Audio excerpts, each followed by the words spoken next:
মানুষ সম্পর্কে সবচেয়ে অবাক করা বিষয়টি কী বলুন তো? আমি বলছি।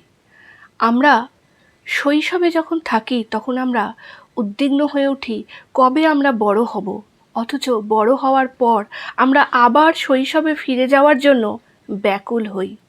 আমরা সারাটা জীবন আমাদের পয়সা উপার্জনের জন্য আমরা নিজেদের শরীর স্বাস্থ্যের কত না ক্ষতি করে ফেলি।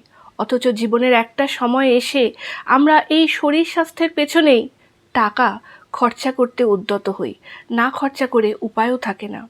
আমরা সারাটা জীবন শুধুমাত্র ভবিষ্যতের কথা চিন্তা করে বর্তমানটা যে কত সুন্দরভাবে বাঁচা যায় সেটা ভুলেই যাই। আমরা ভাবি আমরা বোধহয় কখনো মরবই না, মৃত্যু আসবেই না। অথচ এইগুলো ভাবতে ভাবতেই আমাদের একদিন মৃত্যু ঘটে।